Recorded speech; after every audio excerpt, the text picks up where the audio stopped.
year 1995, I was in 6th grade.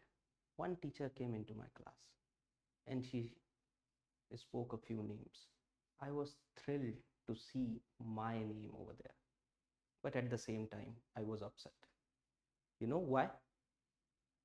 Hindi poem competition में नाम आ गया था. एंड सोचिए, अगर एक छोटे से पोएम कंपटीशन में नाम आने से मैं अपसेट हुआ तो उसका कुछ रीज़न रहा होगा.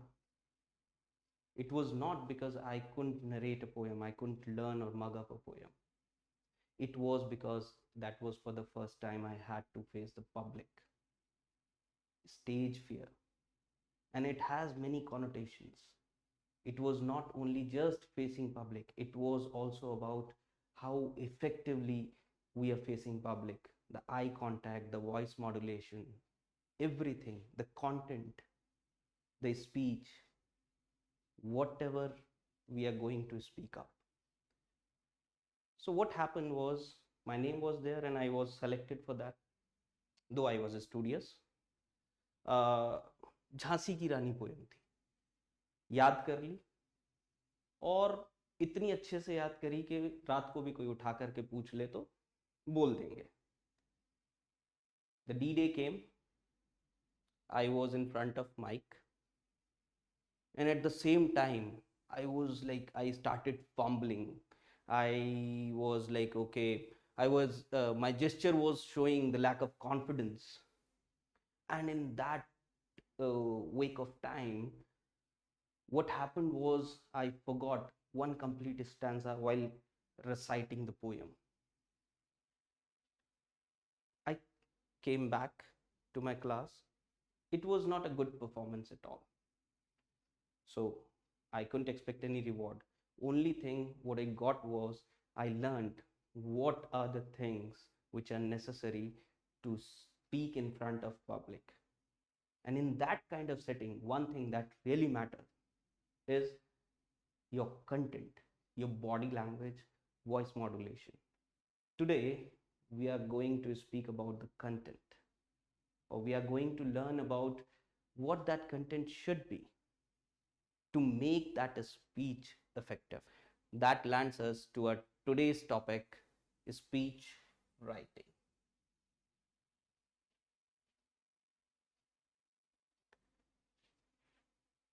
यहाँ बोलना नहीं है, लिखना है. किसे? जो बोलेंगे उसे. Because articulation matters, vocabulary matters, and believe me, when we speak the scripted words, the chances of getting audience, the chances of creating that impact, the chances of getting audience attracted, the chances of mesmerizing the audience are increased to a tremendous level.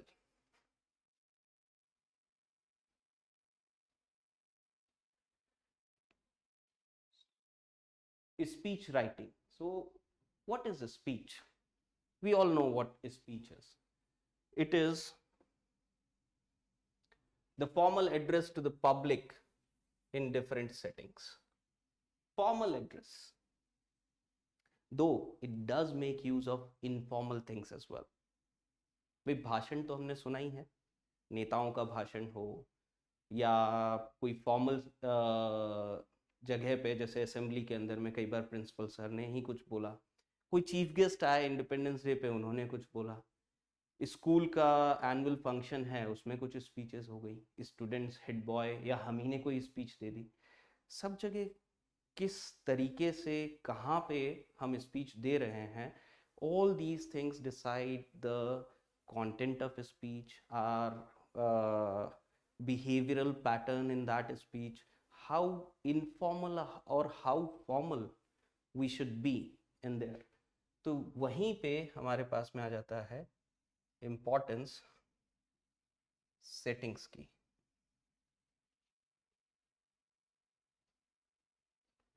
Settings, it means it could be school assembly, कोई residential area हो जहाँ पे हमें ये speech देनी है.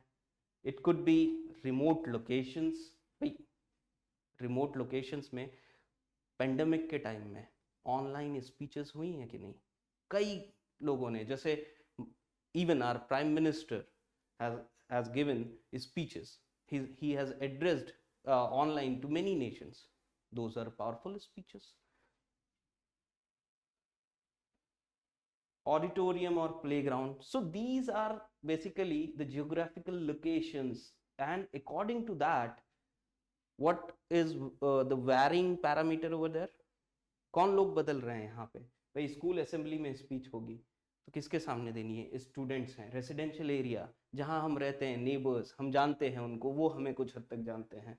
Remote locations पे it could B an international seminar, international meeting जहाँ पे ऑडियंस काफ़ी स्ट्रेंज है। तो ये मैटर करता है कि ऑडियंस कितनी हमारे साथ में हमें जानती है और कितना स्ट्रेंज है।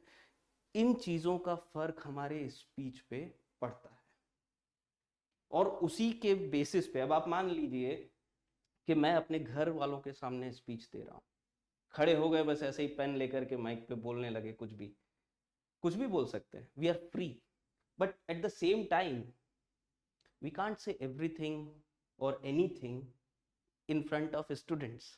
We can't say anything in front of international audience whom we are addressing remotely, or even if not remotely, on site. International seminar हो रहा है, आप गए हैं कहीं पे, अमेरिका गए हैं और वहाँ पे आप एड्रेस कर रहे हैं, we can't say anything. So to decide what to say, we should have our speech properly scripted.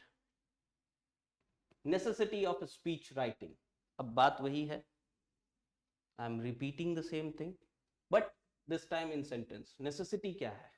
It enhances the effectiveness through better vocabulary and articulation. Vocabulary, this is important.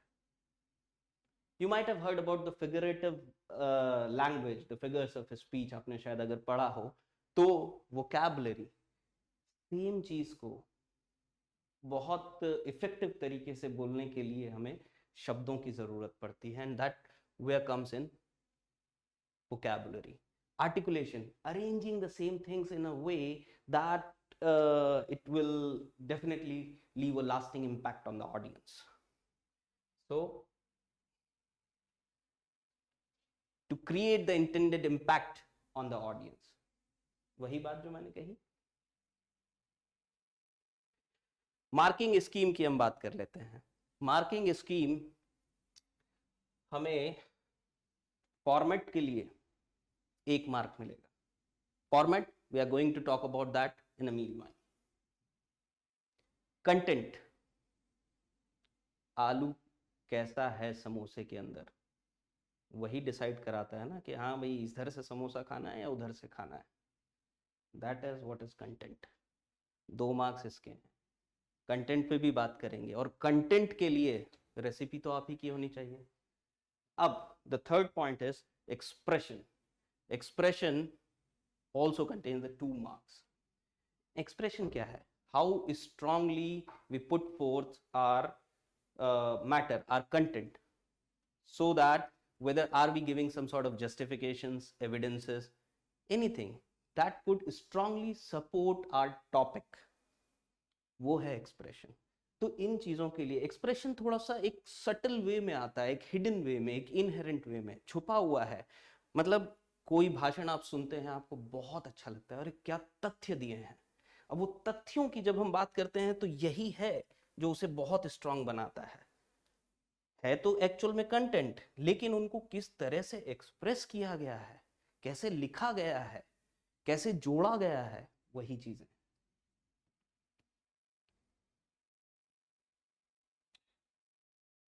Now let's talk about the format of speech writing. Format, skeleton, लिखना कैसे है, ढांचा क्या होगा भाई. Introduction, सबसे पहला है इंट्रोडक्शन. कहीं पे भी आप जाइए इंट्रोडक्शन तो देना ही पड़ता है ना. खुद भी जाओ तो इंट्रोड्यूस करना पड़ता है. पर ये तो स्पीच राइटिंग है, तो इसमें भी तो इंट्रोड्यूस करोगे कि नहीं, कि भाई कौन हो, क्या बोलने आए हो. And that's where it is, we have to greet the audience. Self introduction and introduce the topic. 3 चीजें हैं। ऑडियंस को ग्रीट करना, ठीक है, सेल्फ इंट्रोडक्शन, मैं कौन हूं, बताओगे नहीं, मॉनिटर हूं, हेड बॉय हूं, प्रिंसिपल हूं, नेता हूं, क्या हूं मैं, ठीक है, और किस कैपेसिटी में मैं ये स्पीच दे रहा हूं, ठीक है। सेलिब्रिटी हूं तो आप वैसे ही सुन लोगे, लेकिन आम आदमी हूं तो और ज्यादा पावरफुल डालना पड़ेगा ना कुछ उसमें। इंट्रोड्यूस द टॉपिक, क्या बोलोगे ये तो क्लैरिटी होनी चाहिए ना, पता चला सब खत्म हो गया और उसके बाद में यार बोला क्या था। That's why clarity on the topic is a must, and that too at the initial level. Body, यहाँ शरीर वाली बॉडी नहीं है, ये शब्दों वाली बॉडी है। Explain the topic, when, how, why, results, ये सारी चीजें, कौन, क्यों, कहाँ, कब, मिलेगा क्या इससे, बॉडी। तीसरा बात कर लेते हैं, conclusion. Here we have to tell what is being told. Simple भाषा में कहें तो वी हैव टू समराइज और conclude what we have said so far और what we have written so far.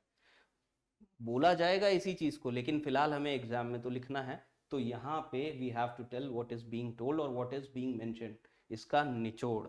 It's a cherry on the top. Lastly, audience को thank you नहीं बोला तो ऑडियंस फिर सम्मान नहीं देगी, तो thank the audience with a lasting impression. So lasting impression is something which I'll tell you how to create a lasting impression when we'll see an example in the end.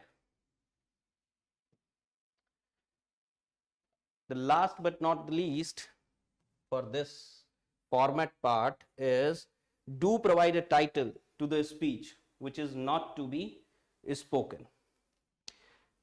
Title हमें देना है। अब title मैंने starting में आपको बोला कि introduce the topic, यहां राइटिंग के अंदर टॉपिक आएगा और यहां पे वो जो टाइटल हम लिखते हैं ना, भारत के प्रधानमंत्री, गाय, ठीक है, I'm just giving just simple examples for you guys to understand it easily. So यहाँ सिर्फ हमें लिखने के लिए एग्जामिनर के व्यू पॉइंट से, भाई आपने स्पीच राइटिंग लिया है तो क्वेश्चन नंबर तो डालोगे ही, और उसके बाद में हम टाइटल डाल देंगे, बोलना नहीं होता है ये स्पीच में।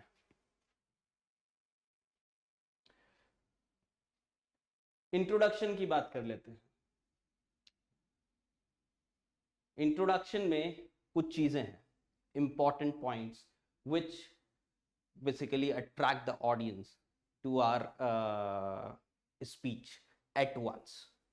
भाई शुरुआती दौर में अगर ऑडियंस को खींच लिया तो ऑडियंस सीरियसली सुनेगी, वरना सब अपना खुसर पुसर बातें करते रहेंगे। So attention grabbing is one such thing, and how to grab attention, I'll explain it in a few moments. The second is greet audience, that I have just spoken about. नमस्कार, good evening, सत श्री अकाल, आदाब, जो बोलना है, ठीक है, but यहाँ पे हम वैसे नहीं बोलेंगे, यहाँ पे हम हेलो एवरीवन, गुड मॉर्निंग, और whatever the way we want to. I'll give you some clues all about how to greet audience, and how even the greetings have many variations. So which variation would you like? You can tell me in the comments. Self introduction, हमें introduce तो करना ही है self को, and lastly introduce the topic. So these are the 4 things: attention grabbing, greet audience, self introduction, and introduce topic. Moving next, बात कर लेते हैं अटेंशन ग्रैबिंग की. अटेंशन ग्रैबिंग के अंदर में हमारे पास में सबसे पहले एक तरीका है स्टोरी टेलिंग. आप सोचिए शुरुआत में मैंने आपसे क्या कहा. I started with the year 1995 when I was in grade 6. एक टीचर आती हैं क्लास में और मेरा नाम अनाउंस करती हैं. It was a simple thing, but I presented it in a way that it seems like a story to you. और जब वो स्टोरी टेलिंग का तरीका, कहानियां हम सुनते आए ना बचपन से, कहानियाँ हमें अच्छी लगती है, मूवी देखते हैं जिसमें कहानी होती है तो बड़ा मज़ा आता है, याद भी रह जाती है, अरे वहाँ पे ये हुआ था उस सीन के अंदर में, तो बहुत ज़बरदस्त हीरो ने जो है अमिताभ बच्चन ने उसको विलन को खूब मारा था। तो story telling, suspense, comic, anecdote, ये क्या है भाई? सस्पेंस तो सर समझ में आ गया, थ्रिलर, कुछ सस्पेंस, अभी जैसे मैंने बताया, हाँ भाई क्या हुआ, I was thrilled when the teacher spoke my name but at the same time I was upset, suspense. Comic, कुछ कॉमेडी वगैरह, अब कॉमेडी कैसी होती है ये मुझे एक्सप्लेन करने की ज़रूरत नहीं है, लेकिन जैसे ही कॉमेडी आप लेकर के आते हैं, कुछ humour, eight the same time just crack a joke. Now this joke we don't have to crack when exactly we are speaking in front of the audience. Right now in the present situation we have to write the joke in our answer sheets, क्योंकि हम speech writing की बात कर रहे हैं। हाँ, ये बात सही है, जो लिखा होगा अगर स्क्रिप्टेड है और उसी जोक को हम अच्छे से बोलेंगे, प्रेजेंट करेंगे, वॉइस मॉड्यूलेशन, आई कांटेक्ट, इन सब चीज़ों के साथ में, तो वो एक अच्छा इम्पैक्ट क्रिएट करेगा, ऑडियंस इंगेज करेगा। Anecdote, again putting yourself in the story, जो मैंने किया अभी, it was a anecdote, I was the character of that story, something relatable to me. तो this is one attention grabbing technique. Second is statistical facts, knowledge. इसके लिए तो भाई थोड़ा पढ़ना होगा, सिलेबस वाली बुक्स नहीं, न्यूज़पेपर, आसपास की करंट अफेयर्स की चीज़ें।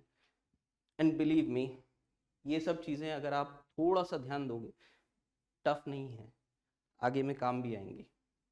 नॉलेज ऐसी चीज़ है जो आपको हमेशा काम आएगी। कहाँ क्या क्राइसिस चल रही है, आप कॉमन टॉपिक्स पकड़ लीजिए, it could B environment, it could B women safety, it could be poverty, employment, all these things are a part of your syllabus.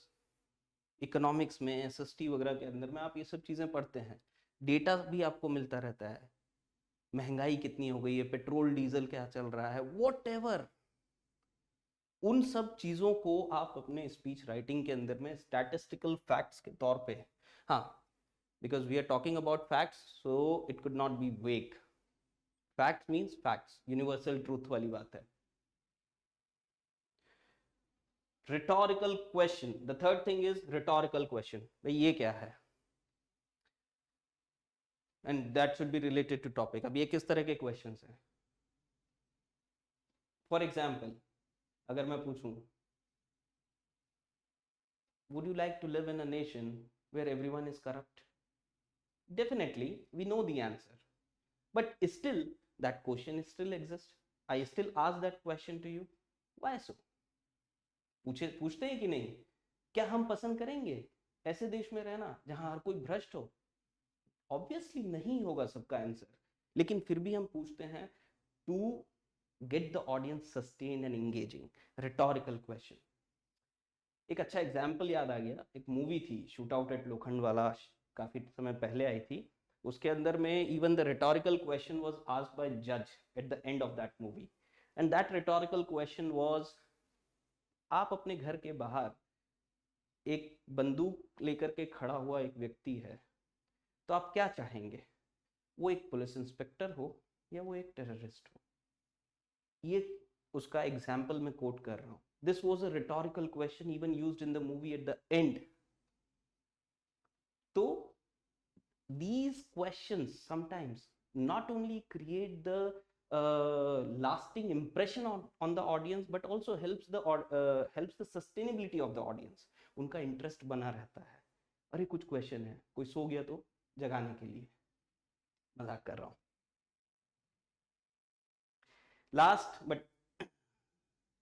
Last is proverbs, sayings, proverbs related to the common topics. Common topics जो जो भी exam में आए हैं उससे related अगर कोई हमारे पास में प्रोवर्ब्स हैं, सेइंग्स हैं, जैसे एक, again I am quoting another example from a movie Purna, जो यंगेस्ट माउंट एवरेस्ट क्लाइंबर थी, 13 इयर्स की, पूर्णा महालावत, आपने शायद नाम सुना हो, 13 इयर्स की थी, और उस मूवी के अंदर में एक प्रोवर्ब था कि when the bureaucrat was seeking a permission from the chief minister for that a small girl to climb the Mount Everest, chief minister नहीं दे रहे थे, तो उन्होंने बोला sir sometimes we make choices, sometimes choices make us. बिल्कुल situation में fit होता हुआ था। An eye for an eye makes the whole world blind, बहुत कॉमन सा एक सेइंग है, कमेंट में बताइएगा किसने कही है। तो ऐसी चीजें जो हैं हमको हमारे, इनफैक्ट ये प्रोवर्ब्स जो हैं स्टार्टिंग में हम यूज करें, अगर कोई सेइंग के साथ में हम शुरू करें तो ये बहुत ही लास्टिंग इंप्रेशन क्रिएट करती है। और इवन लास्ट में भी हम यूज कर सकते हैं, ऐसा नहीं है कि प्रोवर्ब्स का यूज जो है हम सिर्फ स्टार्ट में ही कर सकते हैं, हम बाद में भी, बीच में, एंड में भी इनको यूज कर सकते हैं। These are called as attention grabbers. हमें अटेंशन चाहिए स्पीच के स्टार्टिंग में कि हाँ ये वाकई में अच्छी स्पीच होगी, क्योंकि आप अपने आप को समझिए कि we are writing the speech, तो कैसे ऑडियंस सस्टेन रहेगी। बीच में जब थोड़ी लंबी हो जाए फिर वापस एक अटेंशन ग्रैबर डाल दीजिए स्पीच, क्योंकि पता चला भाई अगर बोलने का तरीका सही नहीं हुआ, ऑडियंस सोने लगी, तो कुछ अटेंशन ग्रैबर का यूज करना होगा कि नहीं। नेक्स्ट आ जाते हैं, देखिए ऑडियंस को ग्रीट करने के तरीके जो मैंने बताए थे आपको कि एक ऑडियंस को कैसे ग्रीट करेंगे। Hello everyone, a very cheerful morning to you all. Simple है। आप यहाँ पे कोई और एडजेक्टिव भी यूज कर सकते हैं, what a blissful morning, what a beautiful morning, what a cool morning, whatever you want to. Respected sir, ma'am and my dear friends, ठीक है श्रोतागण, तो ये सिंपल है। Now, with the beautiful purpose of today's gathering, I warmly welcome you all. थोड़ा सा again आप articulation देख रहे होंगे, वर्ड्स किस तरीके से अरेंज हैं सेंटेंसेस के अंदर में, and how they are putting in a flavor. Sorry. I heartily welcome you all on the occasion of, it could be an occasion also, na? When the speech is being delivered, it could be Independence Day, Republic Day, or just any festival sort of.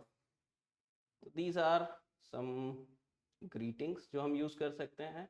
Now self introduction, अब भाई self introduction की बात करें तो you have to quote your name here, अपने आप को introduce करना है, and that is something which is going to be there with you throughout your life. कहीं भी जाएंगे आप, इंटरव्यू में जाएंगे, you will be asked first thing, introduce yourself, or may I know who you are. Now my name is XYZ, and most of you might know me as I had represented a school. Now this is school settings का पता चल रहा है यहाँ पे कि भाई school के अंदर में ये स्पीच डिलीवर हो रही है, एंड आपस में अगर आप ही दे रहे हैं तो बहुत सारे लोग जान ही रहे ना, बहुत सारे स्टूडेंट्स मुझे जानते हैं, हो सकता है छोटी क्लास में या बड़ी क्लास के कुछ स्टूडेंट्स नहीं भी जानते हो, तो माइट नो, मॉडल्स आपने पढ़े होंगे, possibility. Next is hello everyone, most of you already know me, my name is XYZ. Now this is another way how we can introduce ourselves. हम ये सब चीजें एक सैंपल में जरूर देखेंगे। I am just giving you bits and pieces of the speech, how to write and what could be the different alternatives to it. I XYZ from class 11th A am here. Okay, so I am, बीच में आपने यहाँ पे introduction डाला, make use of punctuation, ठीक है, this is also simple. Now this is something which has some flavor of articulation. Thank you all for giving this great opportunity to the head boy or girl of our school XYZ to welcome you all. यहाँ पे आपने सीधे thanks किया, you started with greetings. हालांकि greetings की बात हमने इससे पहले वाली स्लाइड में करी थी, लेकिन यहाँ पे हमने थैंक किया कि okay thank you all for giving this great opportunity. थोड़ा सा ऑडियंस को भी फील कराइए कि आप उनके साथ हैं। बात हो गई है, आगे चलते हैं। इंट्रोड्यूस टॉपिक, भाई टॉपिक को तो इंट्रोड्यूस करना जरूरी है ना, तो यहाँ पे देखिए कैसे इंट्रोड्यूस कर सकते हैं। Today I am going to speak about self discipline. अब यहाँ पे फॉर एग्जाम्पल के लिए मैंने सेल्फ डिसिप्लिन यहाँ पे टॉपिक रख लिया है. तो एक तो ये सिंपल तरीका हो गया, I am going to speak about self discipline. I would like to share my views on a much required trait of self discipline.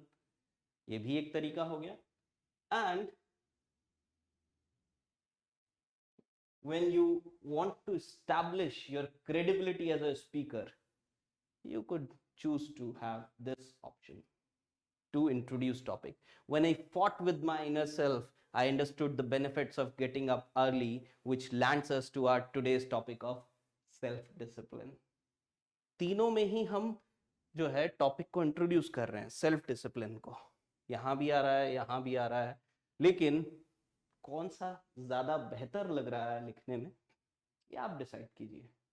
ठीक है, यहाँ पे हम अपनी क्रेडिबिलिटी स्टैब्लिश कर रहे हैं. किसी चीज को जब हमने फेस किया होता है और हम अपने आप को उस सिचुएशन के साथ अटैच कराते हुए दिखाते हैं और तब हम टॉपिक को इंट्रोड्यूस करते हैं, तो इट रियली इज इम्पैक्टफुल.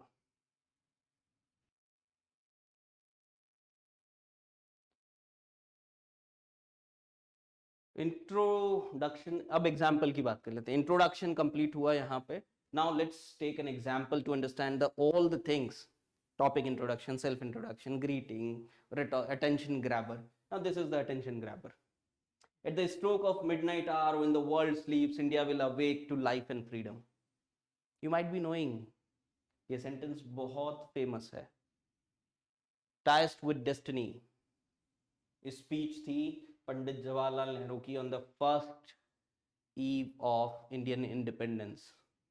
15 अगस्त 1947 को उन्होंने ये स्पीच दी थी और इसके रियल फुटेजेस भी आपको मिल जाएंगे.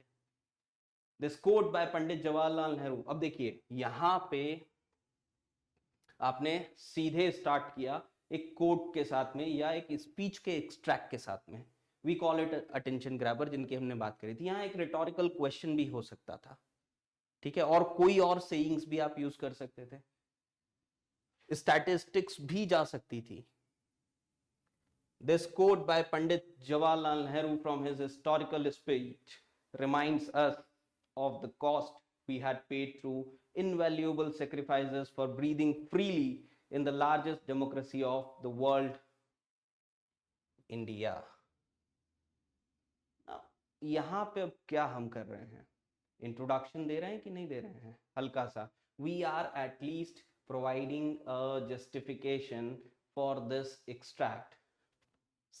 एक टॉपिक तक पहुंचने के लिए जो जरूरी बात है वो ये पैराग्राफ हमको दे रहा है कि हिस्टोरिकल स्पीच थी, किन्होंने दी थी, और हमें एक कॉस्ट क्या, हमने क्या सैक्रिफाइसेस किए हैं उसके बारे में बता रहा है. The very connecting. Now pay attention to the logical flow of sentences and paragraphs. Now अभी तक मैंने ऑडियंस को ग्रीट नहीं किया है यहाँ तक. Now this is where I am greeting the audience. I am introducing myself. Good morning everyone.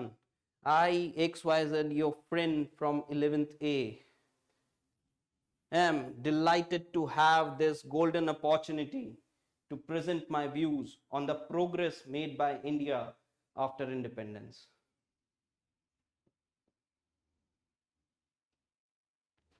यहाँ पे ये हो गया आपका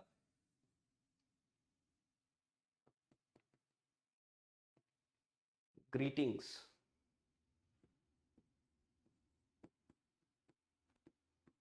Self introduction.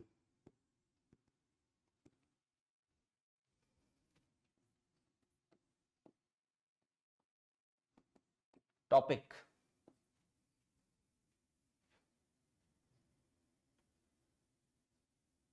See, so progress made by India after independence on this auspicious Independence Day ceremony. आपको setting समझ में आ गई? कहां से? 11th A, your friend, school में हो रही है, असेंबली के अंदर में, या स्कूल की कोई सेटिंग्स है, एंड आपको इंडिपेंडेंस डे पे आप स्पीच दे रहे हो. टॉपिक क्या है? Progress made by India after independence. Here comes the main part. Everything is required, but body हमें काफी हद तक इस बताती है कि भाई स्पीच आपका कंटेंट कैसा रहेगा. The stronger the content, the better will be its effectiveness.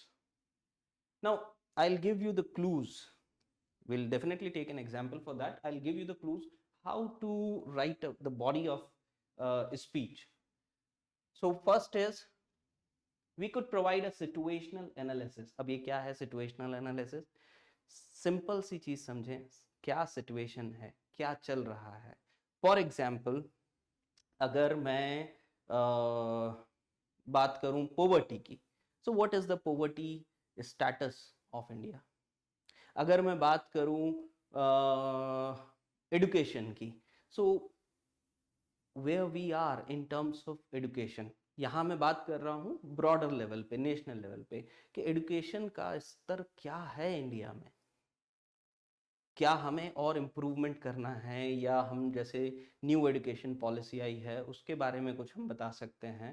तो that is something, it depends on the topic which is provided to you to write upon.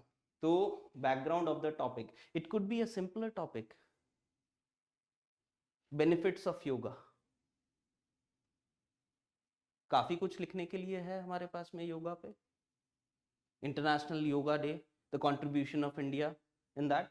So situation किस तरह की है यहाँ पे हमें ये बता देंगे कि background, और इससे हमें पता चल जाएगा what type of audience and setting definitely helps us writing the body.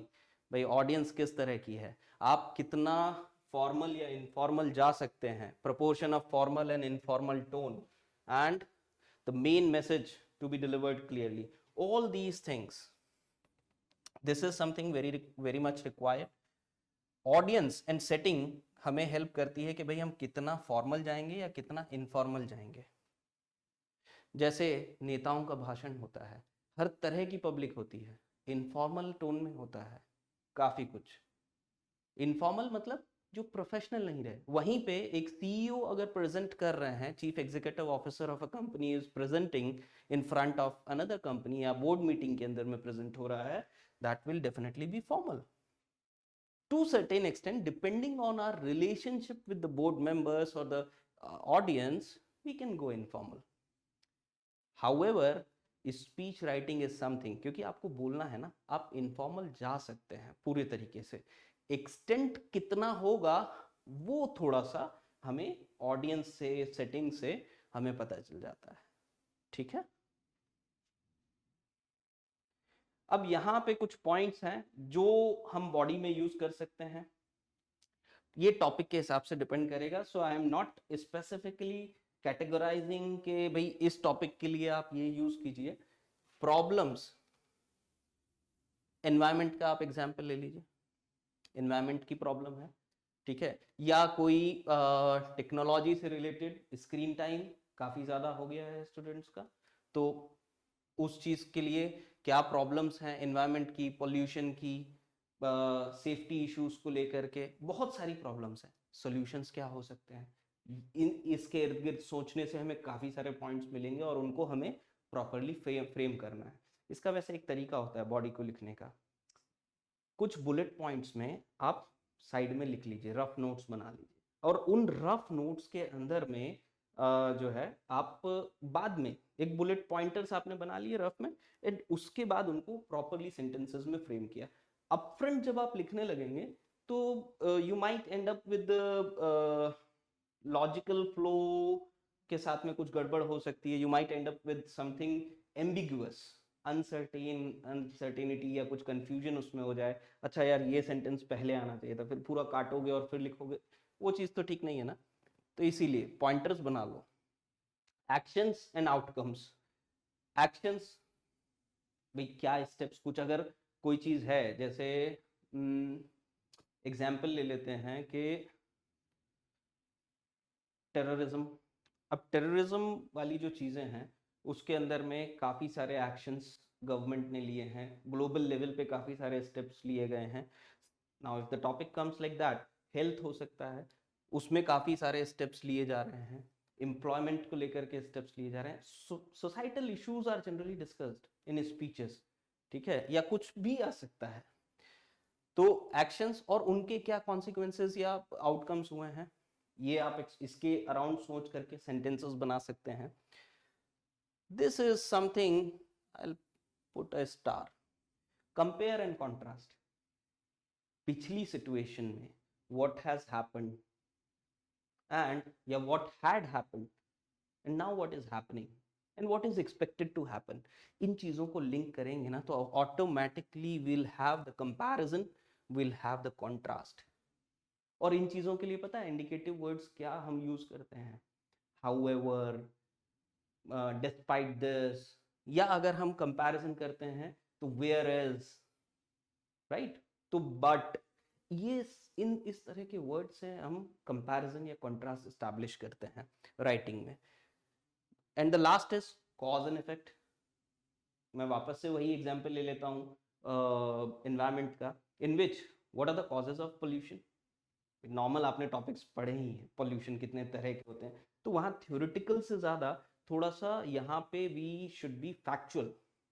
कुछ अगर जैसे लाइक इफ द पार्ट्स पर million, the air pollution index और द जो भी है उसका, air the pollution index of Delhi has gone went by more than 500 ppm at the time of the year end or October to December.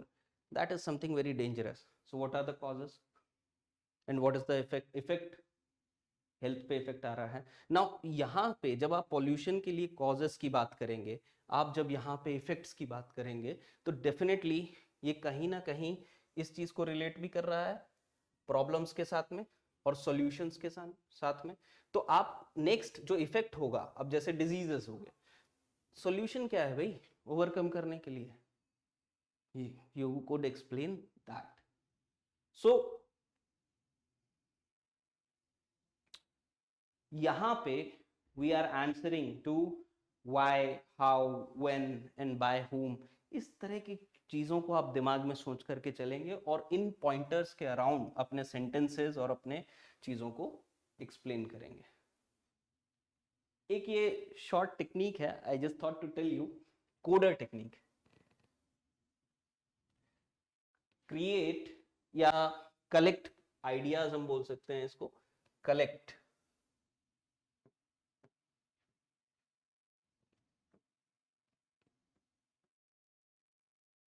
Organise, organise करेंगे, पहले ideas collect करेंगे, organise करेंगे, ये आप, और फिर होगा draft, edit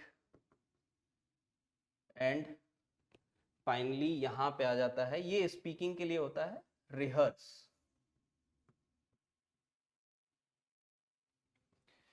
collect ideas and organise, ये दोनों जो चीजें हैं ये आप रफ में करेंगे पॉइंटर्स बना करके। आइडियाज सोचिए टॉपिक मिलते ही क्या है, ऑर्गेनाइज कीजिए रफ में, अच्छा कौन सा पहले लिखना है कौन सा बाद में लिखना है, एक लॉजिकल फ्लो को अरेंज कीजिए। ड्राफ्ट, ड्राफ्टिंग चूंकि हमें कॉपी में लिखना है तो इतना टाइम होगा नहीं हमारे पास एग्जाम में, कोई भी टॉपिक आ सकता है, वी डोंट नो। तो ड्राफ्टिंग हमारी इन दोनों चीजें हेल्प करेंगी ड्राफ्टिंग में। एडिटिंग, यहाँ पे एडिट हमको करना नहीं है क्योंकि हम किसी के लिए लिख तो रहे नहीं है, एग्जाम के में लिखना है, तो यहाँ पे आप एडिटिंग के बजाय you can go with the proof reading. आप उस चीज को वापस से पढ़िए डिटेल में, कुछ अगर आपको लगता है कि कुछ एडिट करना है या कोई वोकैब आती है तो क्लीनली उस चीज को कट कीजिए, ऐसा बिल्कुल मैशअप मत कीजिएगा उसको, मैसअप, एंड हल्का सा एक लाइन मार करके और क्लियरली वोकैब चेंज कर दीजिए उसमें। मूविंग अहेड, बॉडी के अंदर में देखिए यहाँ पे कुछ और पॉइंटर्स हैं, elaboration with justifications, evidences and statistics. तो जो भी हमने पॉइंट्स दिए हैं उनके अंदर में इलैबोरेट करेंगे हम जस्टिफिकेशन, ऐसा क्यों है, स्टैटिस्टिक्स डालिए, pollution level have increased, so the green tribunal commission has put up a hold on different industries near the Yamuna river, Yamuna, because of the industrial waste, industrial effluents being discharged in that river। इस तरह की चीजों को, the recent supreme court order, उसके बारे में कुछ जिक्र कीजिए, 25% of the diseases, asthma patients have been increased compared to the last year according to a report. उस रिपोर्ट को कोट करने की कोशिश कीजिए, या अगर मान लीजिए आपको नहीं पता लेकिन आपको खाली ये पता है कि फैक्ट है ये 25% अस्थमा पेशेंट्स जो हैं वो बढ़ गए हैं, तो what you can say is according to a recent report, अब आपको पता नहीं है, कोड सोर्स नहीं पता है, तब आप ये लिख सकते हैं according to a recent report 25% of the asthma patients have been increased, और there is an increase of 25% in the asthma patients because of the increased levels of pollution in whatsoever place. तो ये justifications इस तरह के होते हैं, की points, हर जगह हर चीज को जस्टिफाई मत कीजिए, कुछ ब्रॉडली भी लिखना होता है. Try to hit the audience emotions. Motivational speech में हम क्या करते हैं ऑडियंस इमोशंस को हिट करने के लिए? कुछ किस्से, कहानियां, ब्रेवरी के कुछ क्वेश्चंस, रेटोरिकल क्वेश्चंस, तुम मुझे खून दो मैं तुम्हें आजादी दूंगा, कुछ उस टाइप से. Ensure logical flow and smooth transitions between the points, sub paragraphs as required. देखिए लॉजिकल फ्लो की बात मैं शुरुआत से कर रहा हूं. लॉजिकल फ्लो का मतलब वही है कि when one sentence is connected to the other. ठीक है, ऐसा नहीं कि पता चला कि आप इंट्रोडक्शन वाले कुछ पॉइंट्स को आप बाद में डाल रहे हैं. आपने बोला कि अच्छा टॉपिक को आपने इंट्रोड्यूस ही नहीं कराया, आपने सीधा लिखा कि इतने पेशेंट्स जो हैं वो बढ़ गए हैं, हेल्थ की कंडीशन बहुत ज़्यादा ख़राब है, और बाद में आप लिख रहे हैं कि यहाँ पे तो अच्छा पेंडेमिक हो गया था. No no no. तो वही लॉजिकल फ्लो, और लॉजिकल फ्लो के अंदर में हम सेंटेंसेस, जैसे हम बोलते हैं ना कि the situation of the economy, the Sri Lankan economy was good before pandemic, but post pandemic there has been a sudden increase in the imports from Sri Lanka. तो ये यहाँ पे मैंने क्या किया, प्री पेंडेमिक और पोस्ट पेंडेमिक को कनेक्ट किया.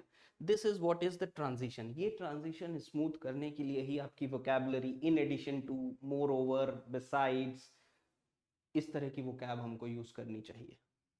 ठीक है, पैराग्राफ्स में आप डाल दीजिए बहुत बड़ा, वैसे तो हम स्पीचेस लिख रहे हैं तो थोड़ा पैराग्राफ में इंट्रोडक्शन हो गया, उसके बाद आपकी एक बॉडी हो गई, एंड लास्टली कंक्लूजन आएगा हमारा. Infuse 1-2 rhetorical question. ये आपके ऊपर डिपेंड करता है कि हाँ बीच में 1-2 रिटोरिकल क्वेश्चंस हमने डाल दिए to sustain the interest of the audience. Example देख लेते हैं बॉडी का. We are a proud nation. अब देखिए वही independence day, progress of India post independence वाला टॉपिक था हमारा इंट्रोडक्शन, उसी की बॉडी पे हम बात कर लेते हैं. जो पॉइंट्स हमने पढ़े, let's summarise them. We are a proud nation of 135 crore population today with a rich legacy of youth demographics backed by our magnificent progress in almost every sector. देखिए स्टैटिस्टिक्स कहाँ यूज हो रहा है, data, इस चीज पे ध्यान देते चलिएगा. Despite slow start, words, logical flow and transition.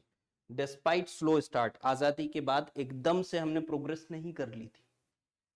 Green revolution, ये ऑफ 1960s एंड 70s, ये क्या हो गया यहां पे, दिस इज अ फैक्ट. ठीक है, stats. Strengthen India's position of, यहां पे सॉरी ऑन होना चाहिए, ऑन ग्लोबल एग्रीकल्चरल इंडेक्स. अब ग्रीन रिवॉल्यूशन ने 60s 70s में इंडिया की पोजीशन को ग्लोबल एग्रीकल्चरल इंडेक्स पे मजबूत किया. अब सब कुछ तो नहीं लिखा जा सकता है, प्रोग्रेस तो काफी जगह पे हुई है, आप कैसे समराइज करेंगे, क्योंकि प्रोग्रेस बतानी है तो कुछ सेक्टर्स को आप हाईलाइट कीजिए, और यहाँ पे definitely it will take some part of knowledge. इसीलिए I will insist that do read newspapers, do watch some news, genuine news, ताकि आपको ये हेल्प करेगा इसी में। From a lower middle class, besides, ये देखिए एक और मैंने बोला था बिसाइड्स, डिस्पाइट, इस तरह के वर्ड्स को हम यूज करते हैं for interconnectedness of the sentences. Besides from a lower middle income country to becoming an upper middle income country in 2020। This is also from a World Bank report. World Bank assess करता है इस चीज को, तो lower middle income country से अपर middle income country 2020 में ये बन गया। तो आपने एग्रीकल्चर की बात करी, आपने इकोनॉमी की बात करी। We have progressed in secondary and tertiary sectors to leading to the GDP growth of 6 to 7% in pre pandemic phase. अब 6 to 7% GDP growth, this is again हमने जो बात करी फैक्ट भी है, डेटा भी है, स्टैटिस्टिक्स की हम बात कर रहे हैं। Stringent measures against terrorism, helping others in the crisis time of pandemic और Sri Lankan crisis।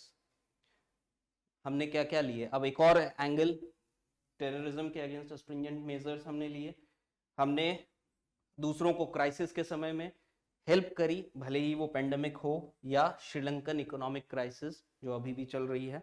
Steps for clean and green India, हम एनर्जी सेक्टर में काफी काम किया है। स्वच्छ भारत अभियान की हमने बात कर ली इस पॉइंट से। आप कोट कर सकते हैं नाम, ऐसा नहीं है कि हम कोट नहीं कर सकते हैं। And many more justifies the progressive measures adopted by India, one among the fastest growing economy of the world. Now here also fastest growing economy of the world, agriculture को कवर किया, economy को cover किया, GDP के लिए आपने justification दिया, यहाँ से टेररिज्म वाला पॉइंट आपने कवर कर लिया यहाँ पे, और अगेन इंटरनेशनल रिलेशंस हम बोल सकते हैं यहाँ पे, इसको कवर कर लिया। Government interventions for clean India, energy sector को आपने कवर कर लिया, जस्टिफाइज द प्रोग्रेसिव मेजर्स और फास्टेस्ट ग्रोइंग इकोनॉमी। एक हल्का सा आपने इन चीजों का एक इम्पैक्ट या आउटकम बताने की भी कोशिश करी। Entire world is now aware of the fact that India is a nation with cheapest and abundant human resource, cheapest and abundant, ये सब हमारे कहीं ना कहीं चैप्टर्स में हमने पढ़ा हुआ है। abundant human resource हमें मिल रहा है इंडिया के अंदर में, human resource in the working age group. भाई यूथ पॉपुलेशन को हमेशा एक एज अ पॉजिटिव पॉइंट देखा जाता है। So that's why youth, why, because they are the productive ones and they are into the working age population, as well as maximum English speaking population। Maximum English speaking population है India में। ये point हमें 10th के अंदर में भी मिल जाता है एसएसटी की बुक्स के अंदर। If China is a manufacturing hub, we are the human resource hub. Comparison with China हमने मार दिया यहाँ पे। नाउ रिटोरिकल क्वेश्चन, देखिए मैंने आपको क्या बोला था, अटेंशन ग्रैबर्स बीच बीच में हम यूज कर सकते हैं, but are we utilizing this resource the way we should? हम क्या इन रिसोर्सेस को, it in a way is bringing a contrast, ठीक है। तो contrast क्या है उसमें, contrast, अभी तक आप पॉजिटिव पॉइंट की बात कर रहे थे, ये बोल रहा है कि क्या हम सही यूज कर रहे हैं, तो सवाल उठा रहा है उस पर। अब सवाल उठाना मतलब कुछ नेगेटिव पॉइंट भी है। अब नीचे में वही लॉजिक को पकड़ते हुए नीचे के पैराग्राफ में हम खींचेंगे माय आंसर। अब यहाँ पे ये स्पीकर का अपना परसेप्शन होगा, हम यहाँ लिख रहे हैं तो राइटर का अपना परसेप्शन है। My answer to this is yes to certain extent, पूरी तरह से नहीं, certain extent, but still there is a lot of scope for improvement as many are still unemployed, resource absorption capacity of the sectors are limited, so are the skills of people। यहाँ पे क्या बोल रहा है कि scope for improvement बहुत है अभी भी, ठीक है। कुछ हद तक हमने इन रिसोर्सेस को, जो ह्यूमन रिसोर्स हब है, ह्यूमन रिसोर्स को हमने यूज किया है, लेकिन वो अभी भी काफी यूज होना बाकी है। क्यों? अभी भी तो युवा बेरोजगार घूम रहे हैं, तो कहाँ यूज हुए? Resource absorption capacity of the sectors. और ऐसा क्यों है? देखो, हमने बात करी थी, रीजंस की भी बात करी थी, प्रॉब्लम्स की बात करी थी, उनके कॉज एंड इफेक्ट की हमने बात करी थी। कहीं ना कहीं अब यहाँ पे देखो, ये प्रॉब्लम है, लॉट ऑफ इंप्रूवमेंट चाहिए, अनएम्प्लॉयमेंट यहाँ प्रॉब्लम है, resource absorption capacity of the sectors are limited. This is the reason कि ह्यूमन रिसोर्स को एब्जॉर्ब कहाँ करें, नौकरियां ही नहीं है, उतना एब्जॉर्ब ही नहीं होगा। And also it's not only about the sectors, it's also about the skills of people. Everyone is not that skilful. तो स्किल्स भी कम है लोगों के अंदर, जिसकी वजह से कई सेक्टर्स में नौकरियां होते हुए भी हर किसी को नहीं लिया जा रहा। Definitely there are many contours to it. Population बहुत है, डिमांड जो है उस हिसाब से कम है, बट हर चीज को हम एक्सप्लेन नहीं करेंगे। हम की फैक्टर्स कुछ उसमें ले सकते हैं अकॉर्डिंग टू द टॉपिक। आप इसमें ज्यादा अगर नहीं करें तो एक्सेट्रा कर सकते हैं, मेनी मोर, लेकिन हर जगह पे एक्सेट्रा एक्सेट्रा लिखना भी सेंटेंसेस में ठीक नहीं होता है। Skill India mission, make in India, global and national investors summits, enhanced budgets for the MNREGS, Mahatma Gandhi rural employment guarantee scheme, NREGA वगैरह हम पढ़ चुके हैं, 100 दिन की रोजगार गारंटी वगैरह जो मिलती है। तो ये सब हमने कहीं ना कहीं स्टेप्स या इंटरवेंशंस बता दिए गवर्नमेंट के, किस चीज को लेकर के, इस प्रॉब्लम को ओवरकम करने के। Are some examples to justify the steps taken by the government, which has also brought some results in terms of reduced imports by India. तो ये स्टेप्स लिए गए गवर्नमेंट की तरफ से, और इसने कैसे रिजल्ट्स लेकर के आया कि हमारे इंपोर्ट्स जो हैं कुछ हद तक कम हो गए। इवन आप इसमें और ऐड कर सकते हैं कि एम्प्लॉयमेंट कंपैरिजन दीजिए वहां पे, अगर हमारे पास स्टैटिस्टिक्स है compare to a particular phase, यहाँ पे इतने एम्प्लॉयमेंट जनरेट हुए हैं। I can understand that there are negative points also. Post pandemic the situation has been change entirely, चीजें बहुत नेगेटिव चली गई हैं, लेकिन we have to restrict ourselves to the topic which has been given. Okay, to certain extent आप उसको negative ले जाइए, पॉजिटिव पॉइंट्स भी रखिए, नेगेटिव भी रखिए, बिकॉज हमें कहीं ना कहीं कंक्लूड भी करना है उसे। आगे बढ़ते हैं, कंक्लूजन। अब देखिए कंक्लूजन के अंदर में ऑडियंस को आप क्या देंगे, लड्डू देंगे, समोसा देंगे, मिठाई देंगे, ये सब कुछ नहीं है। क्या टेक अवेज हैं ऑडियंस के लिए, ठीक है? तो वो टेक अवेज आपकी स्पीच सुन करके जाएंगे, कुछ तो लेकर के जाएं साथ में, ठीक है? तो यहाँ तो हमें लिखना है, जब बोलने वाली बात आएगी तब बहुत सारी और चीजों की बात करेंगे। इम्प्लीकेशन ऑफ एक्शंस टेकन, भाई किस तरह के एक्शंस लिए गए हैं, उनका क्या इम्प्लीकेशन होगा फ्यूचरिस्टिक जब आप जाते हैं कि भाई अगर ऐसे एक्शन, इसमें एक्शंस टेकन वाली बात हो गई कि ऑलरेडी जो लिए जा चुके हैं उनके आउटकम्स कुछ मिल गए हैं, तो उनको हमने मेंशन किया, इंपोर्ट्स वाला पॉइंट लास्ट वाली स्लाइड से। और कुछ ऐसी चीजें होंगी जिनके एक्शंस या तो एक्सपेक्टेड हैं कि भाई ये एक्शंस लिए जाने हैं या लिए जा चुके हैं, लेकिन इनका आउटकम मिला नहीं है, that is expected in near future. So we could mention these things in our conclusion. Expectations, third point is expectations and responsibility.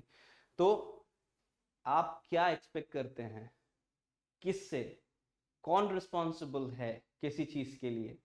अब नेता भाषण देता है तो क्या बोलता है, भाई मुझे वोट दे दो, ठीक है, मैं तुमको लूट लूंगा, किडिंग, ठीक है, तो मुझे वोट दे दो, मैं आपको ये सारी फैसिलिटीज प्रोवाइड करा दूंगा।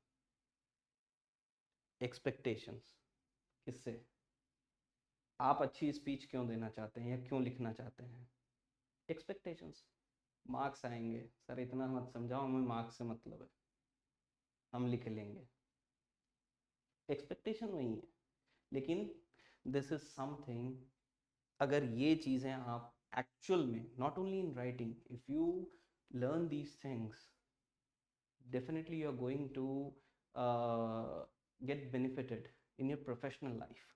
यहाँ पे अगर आप बोलना सीख गए, आप इतने मौके आपके पास में आएंगे, आप अपने बोलने की वजह से, जो एक होता है ना, let me give you a factual thing in addition to this, corporates में, एमएनसीज के अंदर में, the technical knowledge has a role to play, but when it comes to reaching to the higher side of the management, be it the CEO, the vice president, or the directors, board of directors, इस level पे जब जाना होता है, communication skills is a must. We all know that. Okay, कैसे improve करेंगे? बोलने में हिचकिचाएंगे तो कैसे होगा? वोकैबुलरी, तो अगर हम अपफ्रंट बोल नहीं सकते, उन चीज़ों को लिख सकते हैं, लिख करके पढ़ के बोल सकते हैं, रिहर्स कर सकते हैं, यही सब तरीके हैं। तो इन तरीकों को आप अपनाइए, डेफिनेटली आपको बेनिफिट मिलेगा। एक्सपेक्टेशंस, रिस्पॉन्सिबिलिटी, कौन रिस्पॉन्सिबल है? सरकार ये करेगी, हम ये करेंगे, हर आदमी की कहीं ना कहीं रिस्पॉन्सिबिलिटी है। तो क्या एक्सपेक्टेशंस है और क्या कौन रिस्पॉन्सिबल है उन चीज़ों को, उन एक्सपेक्टेशंस को फुलफिल करने के लिए? We have to mention that briefly in one sentence और सो इन कंक्लूजन, बिकॉज हमें प्रिसाइज रहना है चीज़ों को लेकर के। We have to adhere to the word limit which is provided, somewhere around 150 to 180 words is sufficient for the speech writing at 11th level. At 12th level थोड़ा सा, अगर हमें आर्टिकल राइटिंग में भी बहुत सारे इससे कॉमन पॉइंट्स हमको मिलते हैं, लेकिन उसमें आपकी वर्ड लिमिट लगभग 180 to 200 चली जाती है। डिपेंड करता है प्रैक्टिकली कितनी लंबी स्पीच देनी है। कई बार भाषण बहुत लंबे भी होते हैं और बहुत अच्छे भी होते हैं, ऑडियंस सुनती रहती है, मंत्र मुग्ध कर देने वाली चीज़ें। याद होगा अटल बिहारी वाजपेयी ऐसे वक्ता थे। एक होता है स्क्रिप्टेड राइटिंग जनरली, जैसे स्टीव जॉब, या जो मैंने अभी एग्जांपल दिया tyres with destiny, Jawaharlal Nehru, ये बाकायदा रिटन में थी। स्टीव जॉब्स जो बोलता है वो कई बार ही आपने देखा होगा, या यूट्यूब वगैरह पे मिल जाते हैं वीडियोस, उसमें आप देखिए तो वो पढ़ करके स्क्रिप्टेड स्पीच को वो नरेट करता है। He is passionate about what he is doing, that's why अगर वो पढ़ के भी बोल रहा है तो वो पूरा ऑडियंस के साथ कनेक्ट कर रहा है। Elon Musk never makes eye contact. देखिएगा, कभी ऑब्जर्व कीजिए, कई सारी स्पीचेस में आई कांटेक्ट ही नहीं है ऑडियंस के साथ में, लेकिन इलॉन मस्क है वो भी। अब कौन है जिसको नहीं पता, ढूंढिए। लास्टिंग इम्पैक्ट, इसका एग्जाम्पल मैं अभी बता देता हूँ। लास्ट में कुछ जय हिंद या वंदे मातरम नहीं बोलना है, कुछ ऐसी चीज जो आपके साथ जाए। एक होता है ना कि भाई एंड में मूवी खत्म करते समय में एक आजकल फिल्मों में गाना डाल दिया जाता है, कुछ ऐसी चीज, कोई ऐसा इवेंट, कोई ऐसी चीज जो लास्ट इंप्रेशन क्रिएट कर दे।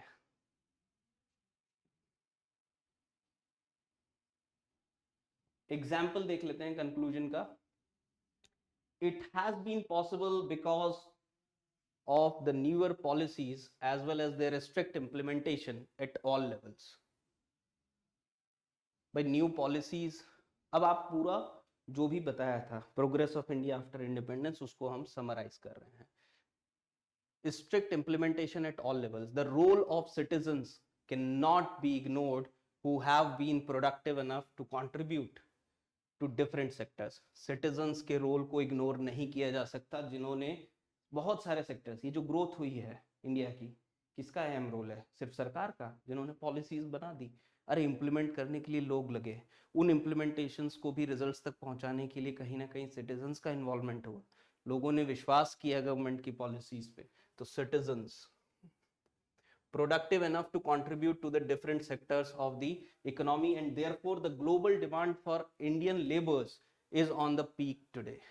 देखिए, है इम्पैक्ट या आउटकम, थोड़ा सा हम जो बात कर रहे हैं, टेक अवेज, सिटीजन्स का रोल और ग्लोबल डिमांड इंडियन लेबरर्स की काफी ज्यादा है। However, the benchmark of becoming a $5 trillion economy is still far. $5 trillion economy, GDP हमारा 5 ट्रिलियन खरब, आई थिंक 5 खरब डॉलर का जीडीपी होना चाहिए, तो ये अभी तक हमने पहुंचे नहीं है। We are still a $3 trillion economy. However, the benchmark of becoming a $5 trillion economy is still far. Reduction in poverty and unemployment is still not quite satisfactory, and we are still a developing nation. अभी हम विकसित या developed nation नहीं बने, विकासशील देश हैं, ठीक है। तो डेवलपिंग नेशन है, अभी रास्ता दूर है, प्रोग्रेस की है, लेकिन अभी भी कट ऑफ मीट आउट नहीं हुआ है, तो एंट्रेंस तो क्लियर कैसे होगा फिर?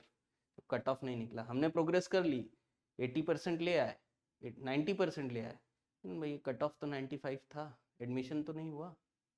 वही चीज़ है, डेवलप्ड नेशन की लिस्ट में एडमिशन कब होगा? So let's be out of our comfort zones and ask not lasting impression, ask not what country can do for us, instead ask ourselves what we can do for our country. हम क्या कर रहे हैं? नौकरी नहीं मिल रही तो सरकार को कोस रहे हैं, हमारे से ये नहीं हुआ तो इसको ब्लेम कर रहे हैं.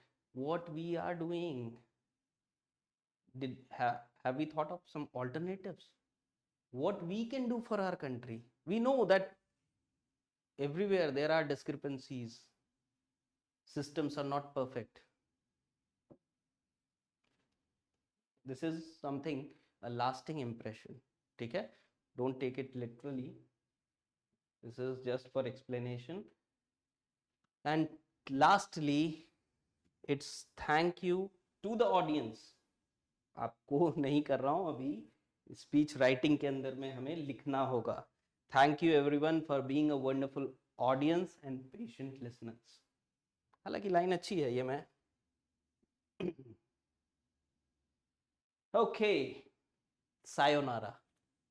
Do you know what sayonara is? It's a Japanese word for saying goodbye or bid adieu. So, goodbye for now. Thank you for being a wonderful audience. See you soon. Bye bye.